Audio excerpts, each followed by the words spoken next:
ਤਾਂ ਹੁਣ ਜਦੋਂ ਥਾਮਸ ਐਡੀਸਨ ਨੂੰ ਅਵਿਸ਼ਕਾਰਾਂ 'ਚ ਕਾਮਯਾਬੀ ਮਿਲੀ ਔਰ ਉਹਨੂੰ ਅਵਾਰਡ ਮਿਲਣੇ ਸ਼ੁਰੂ ਹੋਏ, ਜੋ ਜੋ ਉਹਨੇ ਖੋਜਾਂ ਕੀਤੀਆਂ ਸੀ, ਜਦੋਂ ਕਾਮਯਾਬ ਹੋ ਗਿਆ ਤਾਂ ਇੱਕ ਦਿਨ ਇੱਕ ਪੱਤਰਕਾਰ ਨੇ ਉਹਦਾ ਇੰਟਰਵਿਊ ਲਿਆ ਐਡੀਸਨ ਦਾ। ਕਹਿੰਦਾ, ਮਹਾਰਾਜ ਮੈਂ ਇੱਕ ਚੀਜ਼ ਤੁਹਾਡੇ ਕੋਲ ਜਾਣਨੀ ਚਾਹੁੰਦਾ ਹਾਂ ਕਿ ਮੈਂ ਸੁਣਿਆ ਹੈ ਕਿ ਤੁਸੀਂ ਜਦੋਂ ਕੋਈ ਅਵਿਸ਼ਕਾਰ ਕਰਦੇ ਸੀ ਤਾਂ ਉਹਦੇ 'ਚ ਕਈ ਵਾਰ ਤੁਸੀਂ ਅਸਫਲ ਹੁੰਦੇ ਸੀ। ਅਸਫਲ ਦਾ ਮਤਲਬ ਨਾਕਾਮ, ਪਰ ਫਿਰ ਵੀ ਤੁਸੀਂ ਹਾਰ ਨਹੀਂ ਮੰਨਦੇ ਸੀ, ਲੱਗੇ ਰਹਿੰਦੇ ਸੀ। ਆਖਿਰ ਇਹ ਚੀਜ਼, ਇਹ ਹਿੰਮਤ, ਇਹ ਹੌਸਲਾ, ਇਹ ਤੁਹਾਨੂੰ ਮਿਲਦਾ ਕਿੱਥੋਂ ਸੀ ਅੱਗੇ ਕਰਨ ਦਾ? ਨਹੀਂ ਤਾਂ ਬੰਦਾ ਤਾਂ ਇੱਕ ਦੋ ਵਾਰ ਫੇਲ ਹੋ ਜਾਵੇ ਤਾਂ ਬੰਦੇ ਦੀ ਹਿੰਮਤ ਟੁੱਟ ਜਾਂਦੀ ਹੈ, ਬੰਦੇ ਦੀ ਹਿੰਮਤ ਜਵਾਬ ਦੇ ਦਿੰਦੀ ਹੈ। ਤਾਂ ਉਸ ਵੇਲੇ ਐਡੀਸਨ ਨੇ ਇੱਕ ਬੜੀ ਪਿਆਰੀ ਲਾਈਨ ਕਹੀ, ਯਾਨੀ ਕਹੀ ਨਹੀਂ, ਦਿਖਾਈ ਉਸਨੂੰ ਕਿ ਚੱਲ ਮੇਰੇ ਨਾਲ, ਮੈਂ ਦੱਸਦਾ ਆ ਕਿ ਮੈਨੂੰ ਹਿੰਮਤ, ਮੈਨੂੰ ਹੌਸਲਾ ਕਿੱਥੋਂ ਮਿਲਦਾ ਸੀ। ਜ਼ਰਾ ਸਮਝਣਾ। ਕਹਿੰਦੇ ਉਹ ਪੱਤਰਕਾਰ ਨੂੰ ਆਪਣੇ ਨਾਲ ਅੰਦਰ ਲੈ ਗਏ ਜਿੱਥੇ ਅਵਿਸ਼ਕਾਰ ਕਰਦੇ ਸੀ, ਤਾਂ ਉਹਨੂੰ ਕਿਹਾ, ਦੇਖ। ਜਦੋਂ ਦੇਖਿਆ ਤਾਂ ਦੀਵਾਰਾਂ ਤੇ ਜਗ੍ਹਾ ਜਗ੍ਹਾ ਕੀ ਲਿਖਿਆ ਹੋਇਆ ਸੀ? ਐਡੀਸਨ ਨੇ ਕੀ ਲਿਖਿਆ ਹੋਇਆ ਸੀ? I will do it. ਕੀ ਲਿਖਿਆ ਸੀ? ਆਈ ਵਿਲ ਡੂ ਇਟ, ਮੈਂ ਕਰ ਸਕਦਾ ਹਾਂ। ਕਹਿੰਦੇ ਜਦੋਂ ਵੀ ਮੈਂ ਨਾਕਾਮ ਹੁੰਦਾ ਸੀ, ਮੈਂ ਲਾਈਨ ਨਾਲ ਪੜ੍ਹਦਾ ਸੀ ਕਿ ਮੈਂ ਕਰ ਸਕਦਾ ਹਾਂ। ਫਿਰ ਕੀ ਹੋ ਗਿਆ? ਇਸ ਵਾਰ ਨਾਕਾਮ ਹੋ ਗਿਆ। ਫਿਰ ਕੀ ਹੋ ਗਿਆ? ਇਸ ਵਾਰ ਅਸਫਲਤਾ ਮਿਲ ਗਈ, ਪਰ ਮੈਂ ਕਰ ਸਕਦਾ ਹਾਂ। ਹੁਣ ਕਹਿੰਦੇ ਜਦੋਂ ਮੈਂ ਇਹ ਚੀਜ਼ ਬਾਰ-ਬਾਰ ਦੁਹਰਾਉਂਦਾ ਸੀ ਤਾਂ ਮੇਰੇ ਅੰਦਰ ਹਿੰਮਤ ਆਉਂਦੀ ਸੀ ਕਿ ਮੈਂ ਕਰ ਸਕਦਾ ਹਾਂ, ਔਰ ਮੈਂ ਫਿਰ ਦੁਬਾਰਾ ਲੱਗ ਜਾਂਦਾ ਸੀ ਕਰਨ ਵਾਸਤੇ। ਔਰ ਐਡੀਸਨ ਨੇ ਦੂਜੀ ਗੱਲ ਕਹੀ ਕਿ ਮੈਂ ਜਿੰਨੀ ਵਾਰ ਵੀ ਅਸਫਲ ਹੋਇਆ, ਮੇਰਾ ਗਿਆਨ ਵਧਿਆ ਹੈ, ਕਿਉਂਕਿ ਹਰ ਅਸਫਲਤਾ ਨੇ ਮੈਨੂੰ ਨੌਲੇਜ ਦਿੱਤੀ ਹੈ, ਗਿਆਨ ਦਿੱਤਾ ਹੈ ਕਿ ਆਹ ਕੰਮ ਕਰਕੇ ਇਹ ਚੀਜ਼ ਨਹੀਂ ਹੋ ਸਕਦੀ। ਇਹ ਗਿਆਨ ਹੈ, ਇਹ ਸਮਝ ਹੈ। ਇਸ ਲਈ ਉਹਨਾਂ ਨੇ ਅਗਲੀ ਲਾਈਨ ਐਡੀਸਨ ਨੇ ਜੋ ਕਹੀ ਨਾ, ਬੜੀ ਸਮਝਣ ਵਾਲੀ ਹੈ। ਉਹ ਕਹਿੰਦੇ, ਜੇ ਜੀਵਨ 'ਚ ਕਾਮਯਾਬ ਹੋਣਾ ਹੈ ਤਾਂ ਕਦੀ ਅਸਫਲਤਾ ਤੋਂ ਡਰੋ ਨਾ, ਬਲਕਿ ਜਿੰਨਾ ਤੁਸੀਂ ਅਸਫਲ ਹੁੰਦੇ ਹੋ ਨਾ, ਉਨਾ ਹੀ ਇਹ ਨਿਸ਼ਾਨੀ ਹੈ ਕਿ ਤੁਸੀਂ ਸਫਲਤਾ ਦੇ ਨੇੜੇ ਹੋ। ਸਮਝ ਆ ਰਹੀ ਸਾਡੀ ਗੱਲ? ਹੁਣ ਇੱਕ ਬੱਚੇ ਨੂੰ ਚਾਹ ਬਣਾਉਣੀ ਨਹੀਂ ਆਉਂਦੀ, ਪਹਿਲੀ ਵਾਰ ਬਣਾਵੇ ਅਸਫਲ ਹੋ ਗਿਆ, ਦੂਜੀ ਵਾਰ ਬਣਾਵੇ ਅੱਗੇ ਨਾਲੋਂ, ਕਿਉਂਕਿ ਜਿਹੜੀ ਗਲਤੀ ਪਹਿਲਾਂ ਹੋ ਗਈ ਕੋਈ ਨਾ ਕੋਈ ਬੈਟਰ ਹੋਏਗਾ। ਕਿਉਂਕਿ ਕੋਈ ਵੀ ਚੀਜ਼ ਜਦੋਂ ਬੰਦਾ ਕਰਦਾ ਨਾ, ਪਹਿਲੀ ਵਾਰ ਨਹੀਂ ਹੁੰਦੀ, ਦੂਜੀ ਵਾਰ ਕਰਦਾ ਤਾਂ ਅੱਗੇ ਨਾਲੋਂ ਕੁਛ ਹੁੰਦਾ ਕਿ ਨਹੀਂ? ਅੱਛਾ। ਔਰ ਫਿਰ ਇੱਕ ਟਾਈਮ ਆਉਂਦਾ ਜਦੋਂ ਕਰਦਾ ਜਾਂਦਾ, ਚਾਹੇ 10 ਵਾਰ 12 ਵਾਰ ਕੋਸ਼ਿਸ਼ ਕਰਨੀ ਪਵੇ, ਪਰ ਇੱਕ ਟਾਈਮ ਆਉਂਦਾ ਜਦੋਂ ਉਹਨੂੰ ਕਰਨਾ ਆ ਜਾਂਦਾ, ਪਤਾ ਲੱਗ ਜਾਂਦਾ ਕਿ ਇਦਾਂ ਹੁੰਦੀ ਹੈ। ਇਹਨੂੰ ਹੀ ਕਹਿੰਦੇ ਆ ਜਦੋਂ ਬੱਚਾ ਚੱਲਣਾ ਵੀ ਸਿੱਖਦਾ ਹੈ ਤਾਂ ਗਿਰ ਗਿਰ ਕੇ ਹੀ ਚੱਲਣਾ ਸਿੱਖਦਾ ਹੈ।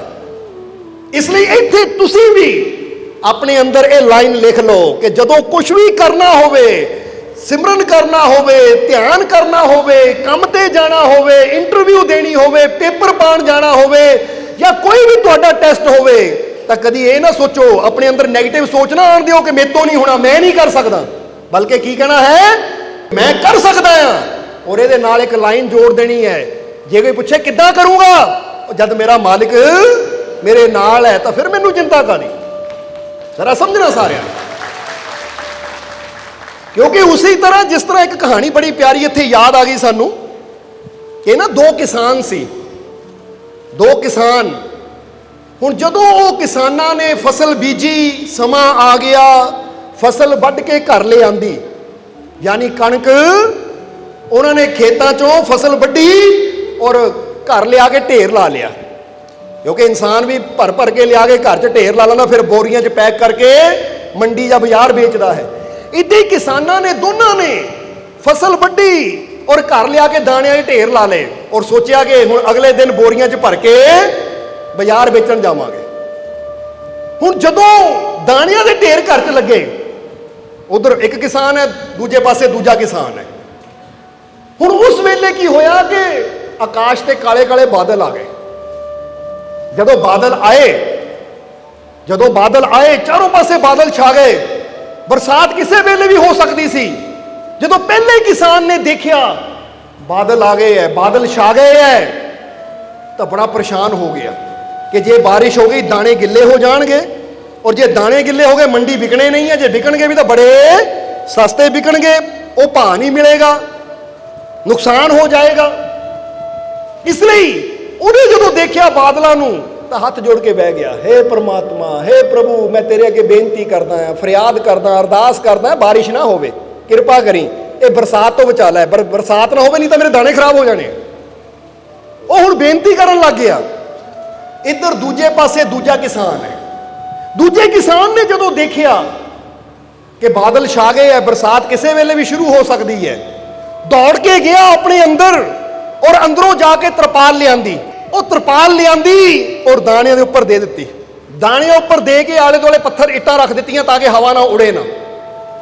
ਔਰ ਆਪਣੀ ਤਰਫੋਂ ਪ੍ਰਬੰਧ ਕਰਨ ਤੋਂ ਬਾਅਦ ਫਿਰ ਉਹਨਾਂ ਹੱਥ ਜੋੜੇ ਔਰ ਕੀ ਕਿਹਾ, ਹੇ ਮੇਰੇ ਮਾਲਿਕ, ਹੇ ਪ੍ਰਮਾਤਮਾ, ਹੇ ਪ੍ਰਭੂ,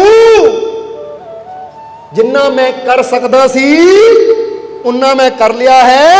ਹੁਣ ਮੇਰੇ ਹੱਥ 'ਚ ਜਿੰਨੀ ਤਾਕਤ ਸੀ ਉਨਾ ਮੈਂ ਕਰ ਲਿਆ ਹੈ। ਹੁਣ ਤੂੰ ਕਰ ਸਕਦਾ, ਤੂੰ ਕਰ ਦੇ ਕਿ ਮੇਰੇ ਦਾਣਿਆਂ ਨੂੰ ਬਚਾ ਲਈ, ਮੇਰੇ ਦਾਣਿਆਂ ਨੂੰ ਗਿੱਲੇ ਹੋਣ ਤੋਂ ਬਚਾ ਲਈ, ਕਿਉਂਕਿ ਜੋ ਮੈਂ ਕਰ ਸਕਦਾ ਸੀ ਮੈਂ ਕਰ ਦਿੱਤਾ।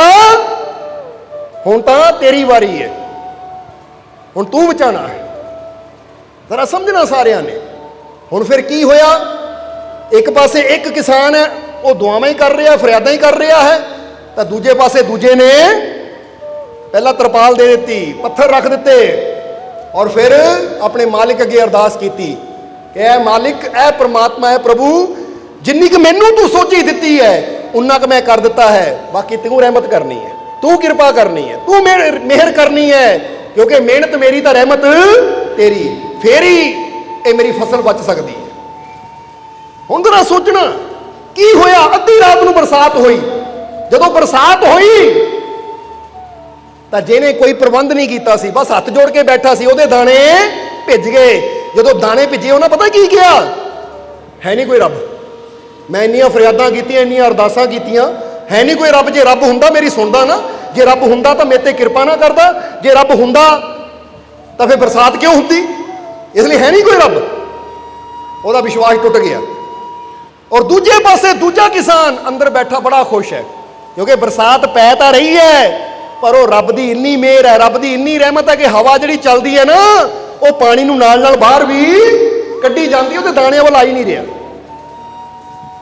ਹੁਣ ਉਹ ਬੜਾ ਖੁਸ਼ ਹੈ ਕਿ ਸ਼ੁਕਰ ਹੈ ਪ੍ਰਮਾਤਮਾ, ਸ਼ੁਕਰ ਹੈ ਤੇਰਾ ਕਿ ਤੂੰ ਤੇਜ਼ ਹਵਾ ਵੀ ਚਲਾ ਦਿੱਤੀ। ਜੇ ਹਵਾ ਨਾ ਹੁੰਦੀ ਪਾਣੀ ਇੱਥੇ ਹੀ ਇਕੱਠਾ ਹੋ ਜਾਣਾ ਸੀ ਤਾਂ ਮੇਰੇ ਦਾਣਿਆਂ ਨੂੰ ਭੇਜਣਾ ਸੀ, ਪਰ ਹਵਾ ਤੇਜ਼ ਹੋਣ ਕਰਕੇ ਸਾਰੀ ਬਾਛੜ, ਸਾਰਾ ਪਾਣੀ ਬਾਹਰ ਜਾ ਰਿਹਾ ਹੈ। ਰਹਿਮਤ ਹੋ ਗਈ ਤੇਰੀ। ਉਹਦਾ ਵਿਸ਼ਵਾਸ ਹੋਰ ਵੀ ਵੱਧ ਗਿਆ ਕਿ ਹੈ ਰੱਬ, ਹੈ ਪ੍ਰਮਾਤਮਾ, ਕਿਉਂਕਿ ਹੈ ਤਾਂ ਹੀ ਤਾਂ ਉਹਨਾਂ ਮੇਰੀ ਸੁਣ ਕੇ ਇੰਨੀ ਤੇਜ਼ ਹਵਾ ਚਲਾਈ। ਕਿਉਂਕਿ ਤੁਸੀਂ ਜਾਣਦੇ ਹੋ ਨਾ, ਜਦੋਂ ਹਵਾ ਚੱਲਦੀ ਬਾਰਿਸ਼ ਨਾਲ ਤਾਂ ਪਾਣੀ ਗਿਰਦਾ ਵੀ ਤਾਂ ਕਿੱਦਾਂ ਐ ਹੋ ਜਾਂਦਾ ਹੈ, ਹੁੰਦਾ ਕਿ ਨਹੀਂ, ਕਿ ਜਿੱਧਰਲੀ ਹਵਾ ਹੁੰਦੀ ਹੈ ਸਾਰੀ ਬਾਛੜ, ਸਾਰਾ ਪਾਣੀ ਉੱਧਰ ਨੂੰ ਚਲਾ ਜਾਂਦਾ ਹੈ। ਕਦੀ ਘਰ ਦੇਖ ਰਹਾ, ਬਰਸਾਤ ਹੁੰਦੀ ਹੈ, ਜੇ ਹਵਾ ਨਾ ਹੋਵੇ ਤਾਂ ਬਰਸਾਤ ਇੱਦਾਂ ਹੀ ਪਈ ਜਾਣੀ। ਤੁਸੀਂ ਖਿੜਕੀ ਖੋਲ ਸਕਦੇ ਹੋ, ਪਰ ਜੇ ਤੇਜ਼ ਹਵਾ ਚੱਲ ਪਵੇ ਤੁਸੀਂ ਕਹਿੰਦਾ ਬੰਦ ਕਰ ਦਿਓ, ਸਾਰਾ ਪਾਣੀ ਅੰਦਰ ਆ ਜਾਣਾ ਹੈ, ਕਿਉਂਕਿ ਹਵਾ, ਬਾਛੜ ਅੰਦਰ ਆ ਜਾਣੀ ਹੈ। ਹੁਣ ਦੂਜੇ ਕਿਸਾਨ ਦਾ ਵਿਸ਼ਵਾਸ ਹੋਰ ਵੀ ਵੱਧ ਗਿਆ, ਦੂਜੇ ਕਿਸਾਨ ਦੇ ਅੰਦਰ ਸ਼ਰਧਾ ਹੋਰ ਵੀ ਵੱਧ ਗਈ। ਹੁਣ ਜ਼ਰਾ ਸੋਚਣਾ, ਇੱਥੇ ਦੋ ਕਿਸਾਨਾਂ ਦੀ ਕਹਾਣੀ ਤੁਹਾਨੂੰ ਕਿਉਂ ਦੱਸੀ ਹੈ? ਕਿਉਂਕਿ ਅੱਜ ਅਗਰ ਇਨਸਾਨਾਂ ਦੀ ਹਾਲਾਤ ਵੀ ਦੇਖੀ ਜਾਵੇ ਤਾਂ ਦੋ ਕਿਸਾਨਾਂ ਵਾਲੀ ਹੈ।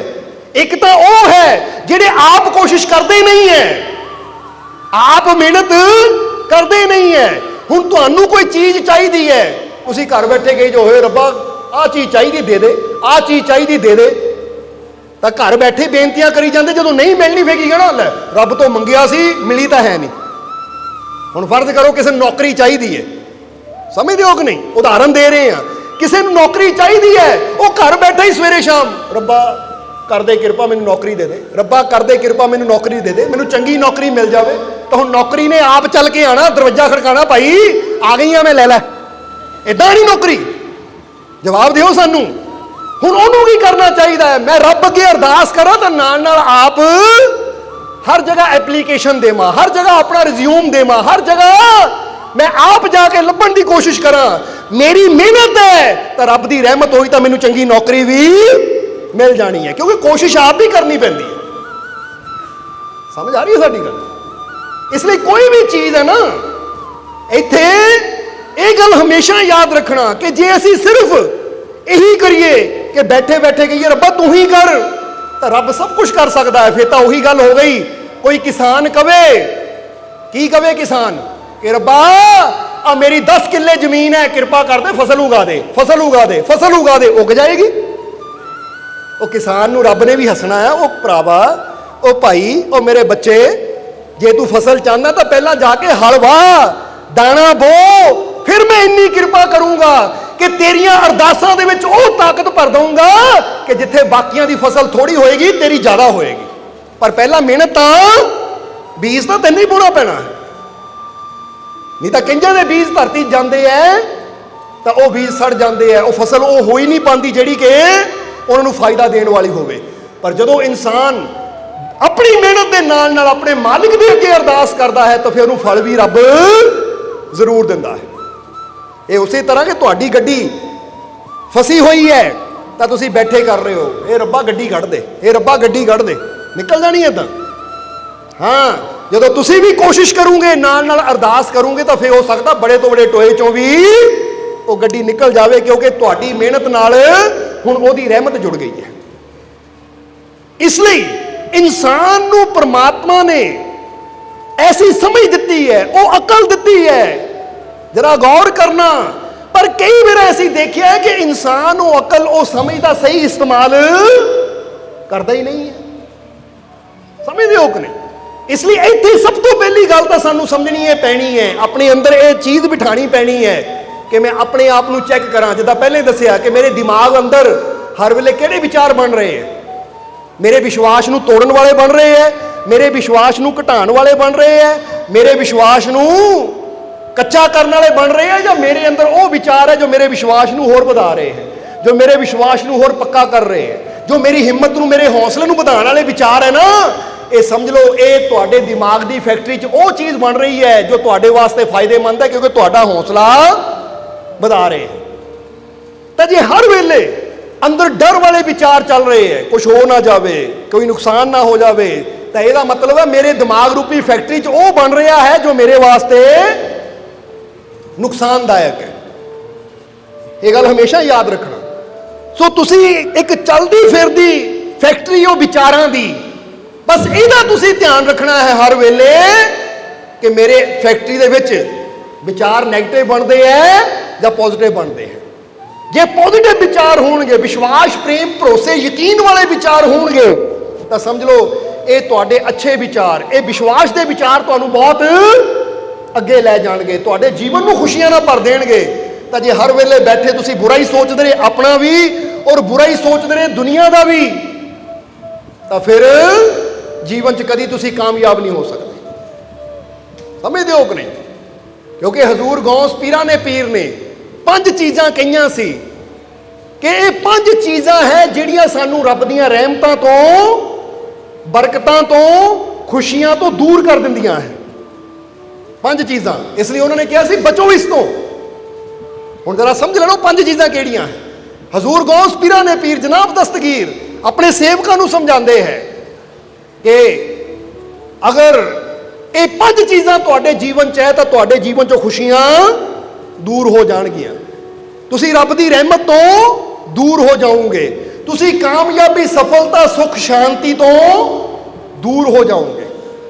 और अगर इन्हां 5 चीज़ां नूं तुसी अपने जीवन चों दूर कर दोगे तो तुहाडे जीवन च बरकत भी आएगी, रहमत भी आएगी, खुशी भी आएगी, कामयाबी भी आएगी, आनंद भी आएगा, शांति भी आएगी, यानी सब कुछ आ जाएगा जो चाहते हो तुसी। हुण वो 5 चीज़ां किहड़ियां हैं जरा समझ लईए, वो किहड़ियां 5 चीज़ां हैं। सो पहली चीज़ जो हजूर ने दसी कि पहली चीज़ जो सानू रब दीयां रहमतां तो, खुशियां तो, बरकतां तो दूर कर दिंदी है, वो पहली चीज़ है हसद। हसद किहनूं कहा जाता है? जैलस नूं, एवें दूजे नूं देख के जली जाना। ये पहली चीज़ है कि अगर तू दूजिਆਂ नूं देख के सड़दा है, जलदा है, चाहे दूजे की कामयाबी ते जले, चाहे दूजे की खुशी ते जले, चाहे दूजे नूं कोई अच्छी चीज़ मिलती है, तू उन्होंने देख के हसद करदा है, जलदा है, तो याद रख वो रब की रहमत तेरे जीवन चों दूर चली जाएगी। क्योंकि तुसी ये जानते ही हो कि जिहड़ी चीज़ जल जाती है ना उसकी सुंदरता भी खत्म हो जाती कि नहीं। हुण तुहाडा हत्थ बड़ा सुंदर है, इनू जे अग दा सेक लग जाए, जल जाए, तो तुसी देखोगे इसकी स्किन किदां दी हो जाएगी। इसी तरह हसद भी एक ऐसी चीज़ है कि जे साडे अंदर ये जलन है, ਇਹ ਜੈਲਸ ਹੈ ਸਾਡੇ ਅੰਦਰ। ਐਵੇਂ ਅਸੀਂ ਦੂਜੇ ਨੂੰ ਦੇਖ ਕੇ ਅੰਦਰੋਂ ਜਲਦੇ ਰਹਿੰਦੇ ਆ ਤਾਂ ਸਾਡੇ ਜੀਵਨ ਦੀ ਸੁੰਦਰਤਾ ਵੀ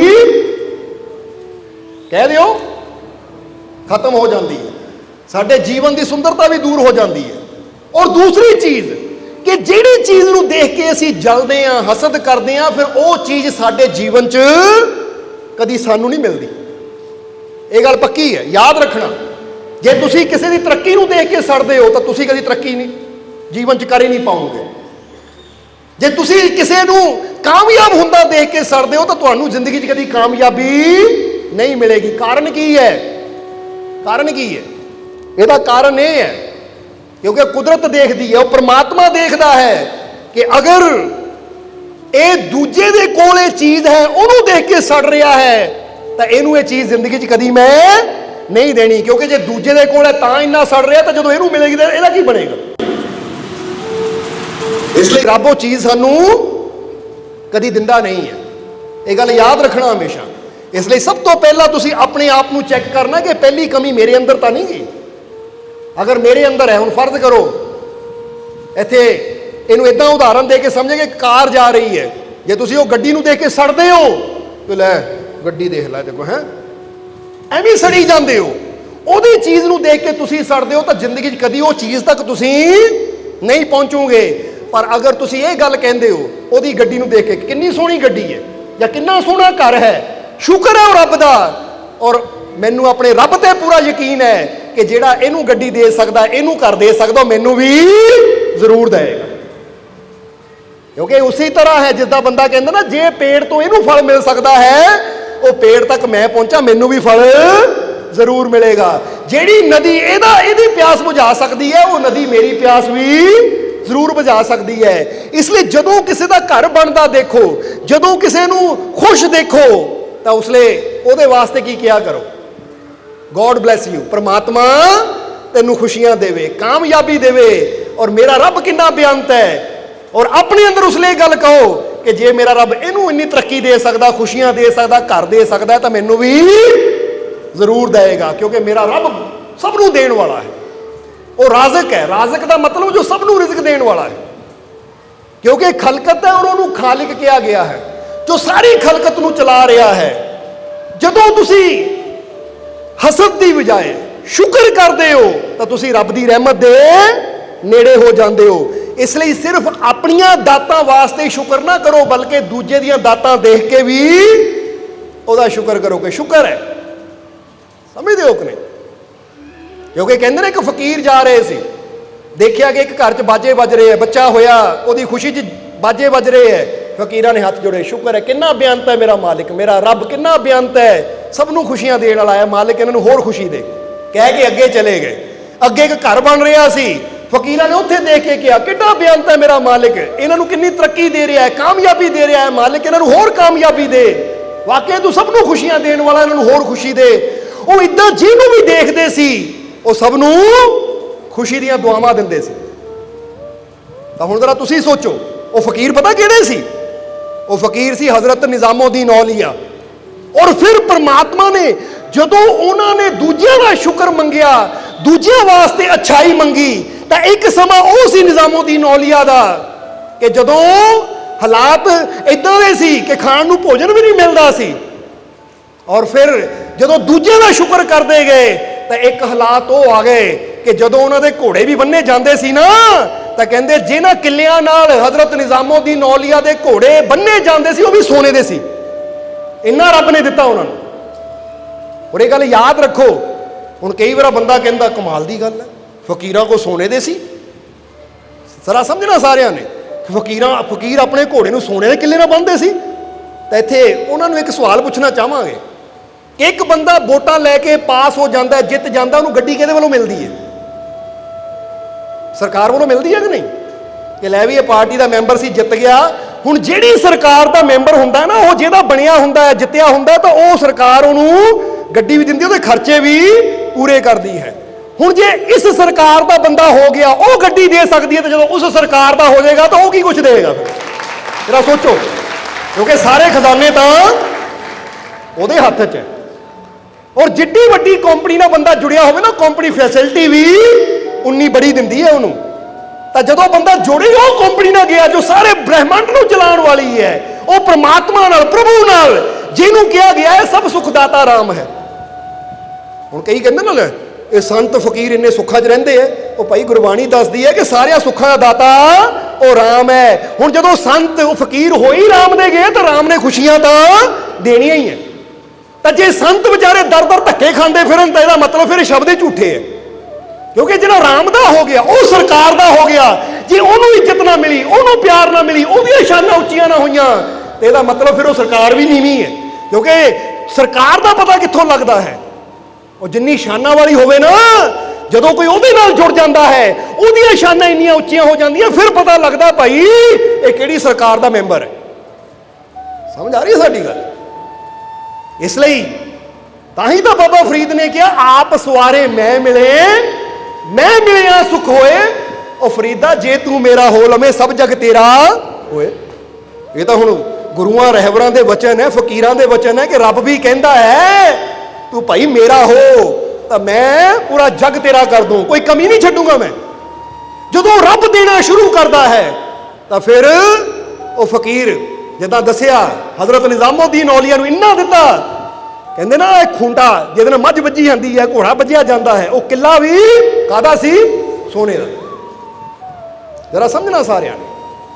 ਕਿਹਾ ਜਾਂਦਾ ਹੈ ਨਾ ਅਲਾਉਦੀਨ ਖਿਲਜੀ ਸੀ ਉਸ ਵੇਲੇ ਬਾਦਸ਼ਾਹ ਦਿੱਲੀ ਦਾ, ਔਰ ਅਲਾਉਦੀਨ ਖਿਲਜੀ ਜਿਹੜਾ ਸੀ ਨਾ ਬਾਦਸ਼ਾਹ ਬੜਾ ਜ਼ਾਲਿਮ ਸੀ, ਰੱਬ ਨੂੰ ਘੱਟ ਮੰਨਦਾ ਸੀ ਇਹ। ਹੁਣ ਜਦੋਂ ਉਹਨੂੰ ਪਤਾ ਲੱਗਾ ਕਿ ਨਿਜ਼ਾਮੁਦੀਨ ਔਲੀਆ ਦੇ ਦਰਬਾਰ ਤੇ ਰੋਜ਼ ਲੰਗਰ ਚੱਲਦੇ ਹੈ, ਰੋਜ਼ ਲੰਗਰ ਚੱਲਦੇ ਹੈ, ਬਹੁਤ ਜ਼ਿਆਦਾ ਗਿਣਤੀ 'ਚ ਲੋਕ ਖਾਣਾ ਖਾਂਦੇ ਹੈ ਔਰ ਇਹਨਾਂ ਦਾ ਬੜਾ ਨਾਮ ਹੈ, ਤਾਂ ਉਹਦੇ ਮਨ 'ਚ ਡਰ ਹੋਇਆ। ਮਨ 'ਚ ਡਰ ਕੀ ਹੋਇਆ ਕਿ ਪਹਿਲੀ ਗੱਲ ਉਹਦੇ ਅੰਦਰ ਕੀ ਆਈ ਕਿ ਉਹਨੂੰ ਪਤਾ ਲੱਗਾ ਕਿ ਮੇਰੀ ਸੈਨਾ ਦੇ ਜ਼ਿਆਦਾ ਮੈਂਬਰ ਉਹਨਾਂ ਦੇ ਦਰਬਾਰ ਤੇ ਜਾਂਦੇ, ਉਹਨਾਂ ਨੂੰ ਮੰਨਣ ਵਾਲੇ ਹੈ, ਯਾਨੀ ਮੇਰੇ ਅਮੀਰ ਵਜ਼ੀਰ ਜ਼ਿਆਦਾ ਨਿਜ਼ਾਮੁਦੀਨ ਔਲੀਆ ਨੂੰ ਮੰਨਣ ਵਾਲੇ ਹੈ। ਤਾਂ ਉਹਦੇ ਮਨ 'ਚ ਆਇਆ ਕਿ ਲੱਗਦਾ ਹੈ ਇਹ ਮੇਰੀ ਸੈਨਾ ਦੇ ਲੋਕ ਜਾਂ ਮੇਰੇ ਦਰਬਾਰੀ ਉੱਥੇ ਜਾਂਦੇ, ਚੜਾਵਾ ਜਾ ਕੇ ਚੜਾਉਂਦੇ ਹੈ, ਤਾਂ ਜਾ ਕੇ ਉੱਥੇ ਲੰਗਰ ਚੱਲਦੇ ਹੈ। ਔਰ ਜੇ ਇੱਦਾਂ ਹੀ ਲੰਗਰ ਚੱਲਦਾ ਰਿਹਾ ਤਾਂ ਕਿਤੇ ਇਹ ਨਾ ਹੋਵੇ ਇਹ ਦਿੱਲੀ ਦਾ ਬਾਦਸ਼ਾਹ ਬਣ ਜਾਵੇ ਤਾਂ ਮੇਰੇ ਖਿਲਾਫ ਹੀ ਜਨਤਾ ਨੂੰ ਭੜਕਾ ਦੇਵੇ, ਕਿਉਂਕਿ ਬਾਦਸ਼ਾਹ ਨੂੰ ਡਰ ਹੁੰਦਾ ਹੈ। ਹੁਣ ਉਹ ਖਿਲਜੀ ਨੇ ਕੀ ਕਿਹਾ, ਆਪਣੇ ਜਿੰਨੇ ਵੀ ਦਰਬਾਰੀ ਸੀ, ਜਿੰਨੇ ਵੀ ਸੈਨਾ ਦੇ ਮੈਂਬਰ ਸੀ, ਸਾਰਿਆਂ ਨੂੰ ਕਹਿ ਦਿੱਤਾ ਅੱਜ ਤੋਂ ਬਾਅਦ ਕਿਸੇ ਨੇ ਉਹਨੇ ਦਰਬਾਰ ਨਹੀਂ ਜਾਣਾ। ਹੁਣ ਇਹ ਸਰਕਾਰੀ ਕਰਮਚਾਰੀ ਜਾਣਾ ਬੰਦ ਹੋ ਜਾਣਗੇ ਤਾਂ ਉਹਨਾਂ ਦੇ ਘਰ ਦੇ ਵਿੱਚ ਆ ਜਿਹੜਾ ਖਰਚਾ ਜਾਂਦਾ ਨਾ, ਇਹ ਲੰਗਰ ਚੱਲਣੇ ਬੰਦ ਹੋ ਜਾਣਗੇ। ਜਦੋਂ ਆਪਣੇ ਸੈਨਿਕਾਂ ਨੂੰ ਮਨਾ ਕੀਤਾ ਖਿਲਜੀ ਨੇ ਤਾਂ ਉਸ ਵੇਲੇ ਨਿਜ਼ਾਮੁਦੀਨ ਔਲੀਆ ਤੱਕ ਖਬਰ ਜਦੋਂ ਪਹੁੰਚੀ ਤਾਂ ਨਿਜ਼ਾਮੁਦੀਨ ਔਲੀਆ ਨੇ ਹੱਸ ਕੇ ਕਿਹਾ ਇਹ ਬਾਦਸ਼ਾਹ ਦਾ ਭਰਮ ਹੈ ਕਿ ਉਹ ਦੇ ਰਿਹਾ ਤਾਂ ਲੰਗਰ ਚੱਲ ਰਹੇ ਹੈ, ਇਹ ਲੰਗਰ ਤਾਂ ਮੇਰਾ ਰੱਬ ਦੇ ਰਿਹਾ ਤਾਂ ਚੱਲ ਰਹੇ ਹੈ। ਇਸ ਲਈ ਅੱਗੇ 2000 ਬੰਦੇ ਵਾਸਤੇ ਲੰਗਰ ਬਣਦਾ ਸੀ, ਹੁਣ 4000 ਦਾ ਕਰ ਦਿਓ। ਉਹ ਕਹਿੰਦੇ ਦੁੱਗਣਾ ਕਰ ਦਿਓ। ਫਕੀਰਾਂ ਦਾ ਦਰ ਹੈ ਤਾਂ ਜੀ ਉਹਨੂੰ ਵੀ ਪਤਾ ਲੱਗੇ। ਹੁਣ ਅੱਗੇ ਤੋਂ ਵੀ ਜ਼ਿਆਦਾ ਗਿਣਤੀ ਵੱਧ ਗਈ ਔਰ ਖਿਲਜੀ ਨੇ ਜਦੋਂ ਦੇਖਿਆ ਉਹ ਕਹਿੰਦਾ ਆ ਕਿੱਥੋਂ ਰਿਹਾ ਹੈ, ਤਾਂ ਉਸ ਵੇਲੇ ਉਹਨਾਂ ਦਾ ਇੱਕ ਵਜ਼ੀਰ ਸੀ ਜਿਹੜਾ ਬੜਾ ਸਮਝਦਾਰ ਸੀ, ਨਿਜ਼ਾਮੁਦੀਨ ਔਲੀਆ ਮੰਨਣ ਵਾਲਾ। ਉਹ ਕਹਿੰਦਾ ਮਹਾਰਾਜ ਤੁਸੀਂ ਕੀ ਸੋਚਦੇ ਹੋ, ਅਸੀਂ ਜਾਂਦੇ ਆ ਜਾਂ ਇਹ ਦਰਬਾਰੀ ਜਾਂਦੇ ਆ ਤੁਹਾਡੇ, ਜਾਂ ਸੈਨਾ ਜਾਂਦੀ ਹੈ ਤੁਹਾਡੀ, ਸੈਨਿਕ ਜਾਂਦੇ ਜਾ ਕੇ ਦਿੰਦੇ ਹੈ? ਨਹੀਂ, ਉਹਨਾਂ ਨੂੰ ਆਪਣੇ ਰੱਬ ਤੇ ਭਰੋਸਾ, ਉਹ ਦੇਣ ਵਾਲਾ ਉਹਨਾਂ ਦਾ ਰੱਬ ਹੈ, ਉਹਨਾਂ ਕਿਹਦੇ ਜ਼ਰੀਏ ਦੁਆ ਦੇਣਾ ਉਹੀ ਜਾਣਦੇ। ਫਿਰ ਖਿਲਜੀ ਨੇ ਕਿਹਾ ਇੱਕ ਵਾਰ ਮੈਂ ਉਹਨਾਂ ਨੂੰ ਮਿਲਣਾ ਚਾਹੁੰਦਾ ਹਾਂ, ਮਿਲਣਾ ਚਾਹੁੰਦਾ ਹਾਂ। ਕਹਿੰਦੇ ਜਦੋਂ ਇਹ ਬਾਦਸ਼ਾਹ ਗਿਆ ਮਿਲਣ ਵਾਸਤੇ, ਉਹਨਾਂ ਦਰਸ਼ਨ ਕਰਨ ਵਾਸਤੇ, ਕਿਉਂਕਿ ਪਹਿਲਾਂ ਤਾਂ ਉਹ ਕਹਿੰਦਾ ਸੀ ਉਹਨਾਂ ਨੂੰ ਬੁਲਾਓ ਇੱਥੇ ਮੇਰੇ ਦਰਬਾਰ 'ਚ ਬੁਲਾਓ, ਤਾਂ ਆਪਣੇ ਵਜ਼ੀਰ ਨੇ ਕਿਹਾ, ਕਿਉਂਕਿ ਸੈਨਾਪਤੀ ਵਜ਼ੀਰ ਇਹ ਸਾਰੇ ਜਾਣਦੇ ਸੀ ਨਿਜ਼ਾਮੁਦੀਨ ਔਲੀਆ ਦੇ ਰੁਤਬੇ ਨੂੰ। ਉਹ ਕਹਿੰਦੇ ਮਹਾਰਾਜ ਉਹ ਫਕੀਰ ਹੈ, ਜੇ ਤੁਸੀਂ ਕਹੋ ਕਿ ਇੱਥੇ ਆ ਕੇ ਮਿਲਣ ਤਾਂ ਉਹਨਾਂ ਨੇ ਤੁਹਾਡੇ ਦਰਬਾਰ 'ਚ ਨਹੀਂ ਆਉਣਾ, ਕਿਉਂਕਿ ਉਹਨਾਂ ਨੂੰ ਤੁਹਾਡੀ ਜ਼ਰੂਰਤ ਨਹੀਂ ਹੈ। ਜੇ ਤੁਸੀਂ ਦਰਸ਼ਨ ਕਰਨਾ ਚਾਹੁੰਦੇ ਹੋ ਤੁਸੀਂ ਉਹਨਾਂ ਦੇ ਦਰਬਾਰ ਤੇ ਚੱਲ ਕੇ ਜਾਓ। ਫਿਰ ਕਹਿੰਦੇ ਜਦੋਂ ਗਿਆ ਖਿਲਜੀ ਤਾਂ ਨਿਜ਼ਾਮੁਦੀਨ ਔਲੀਆ ਅੰਦਰ ਬੈਠੇ ਸੀ, ਤਾਂ ਜਦੋਂ ਉਹ ਗਿਆ ਬਾਹਰੋਂ ਦਰਬਾਰ ਦੇਖਦਾ ਗਿਆ ਤਾਂ ਜਾਂਦੇ ਨੇ ਦੇਖਿਆ ਕਿ ਉਹਨਾਂ ਦੇ ਘੋੜੇ ਵੀ ਸੋਨੇ ਦੇ ਕਿੱਲਿਆਂ ਨਾਲ ਬੱਝੇ ਹੋਏ ਹੈ। ਬੜਾ ਹੈਰਾਨ ਹੋਇਆ ਕਿ ਮੈਂ ਬਾਦਸ਼ਾਹ ਹੋ ਕੇ ਵੀ ਆਪਣੇ ਘੋੜਿਆਂ ਨੂੰ ਲੱਕੜ ਦੇ ਕਿੱਲਿਆਂ ਨਾਲ ਬੰਨ੍ਹਦਾ ਆ, ਇਹ ਸੋਨੇ ਦੇ ਕਿੱਲਿਆਂ ਨਾਲ ਬੱਝੇ ਹੋਏ ਹੈ। ਜਰਾ ਸਮਝਣਾ। ਹੁਣ ਜਦੋਂ ਖਿਲਜੀ ਦੀ ਮੁਲਾਕਾਤ ਹਜ਼ਰਤ ਨਿਜ਼ਾਮੁਦੀਨ ਔਲੀਆ ਦੇ ਨਾਲ ਹੋਈ ਤਾਂ ਬਾਦਸ਼ਾਹ ਨੇ ਕਿਹਾ ਕਿ ਮਹਾਰਾਜ ਗੱਲਾਂ ਬਾਤਾਂ ਕਰਨ ਤੋਂ ਬਾਅਦ ਕਿ ਮੈਨੂੰ ਸਮਝ ਨਹੀਂ ਆਈ ਕਿ ਤੁਸੀਂ ਆਪਣੇ ਘੋੜਿਆਂ ਨੂੰ ਸੋਨੇ ਦੇ ਕਿੱਲਿਆਂ ਨਾਲ ਬੰਨਿਆ ਆ, ਇਹਦਾ ਰਾਜ ਕੀ ਹੈ, ਕਾਰਨ ਕੀ ਹੈ? ਤਾਂ ਉਸ ਵੇਲੇ हज़रत निज़ामुद्दीन औलिया ने बड़ा प्यारा जवाब दिता। सब्सक्राइब कीजिए सर्व संजा दरबार कांटिया शरीफ चैनल को और बेल आइकन दबाइए मालिक जी के लेटेस्ट सत्संग की वीडियो को सबसे पहले देखने के लिए।